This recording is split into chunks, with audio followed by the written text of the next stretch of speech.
হুগলি লোকসভা কেন্দ্রের আজকে চুঁচুড়া অঞ্চলে রচনা ব্যানার্জিকে দেখার জন্য মানুষের ঢল।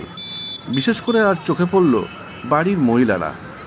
তাদের ফেভারিট দিদি নাম্বার 1 রচনা ব্যানার্জিকে দেখার জন্য সকাল থেকেই অধীর আগ্রহে অপেক্ষা করছিল রাস্তার দুধারে।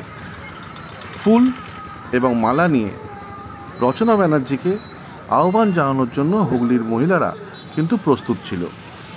আজকে দেখা গেল বহু মানুষের ঢল এবং ভালোবাসার মধ্যে দিয়ে রচনা ব্যানার্জির নির্বাচনী প্রচার বা র্যালি। আজকে সেই র্যালিতে উপস্থিত ছিল বিধায়ক অসিত মজুমদার এবং 6 নম্বর ওয়ার্ডের কাউন্সিলর ঝন্টু বিশ্বাস। রচনা ব্যানার্জি আজকে এলেন, মানুষের মন জয় করলেন এবং মানুষের ভালোবাসা নিলেন দুহাত ভরে। আপনারা দেখছেন সেই দৃশ্য সত্যম নিউজের পর্দায় এক্সক্লুসিভ। হুগলি থেকে সুদর্শন বারিক ও অভিক সাহা রিপোর্ট, সত্যম নিউজ। সবাইকে অনেক অনেক অভিনন্দন। সবাইকে ব্যানার্জি আপনার পাড়ায় আপনার এলাকায় উপস্থিত হয়েছে। রচনা ব্যানার্জিকে খাতের ওপর জোড়া ফুল প্রতীক চিহ্নে ভোট দিয়ে দেখুন কি ভালো। Thank you Sushant Babu, thank you so much. সবাই ভালো আছে?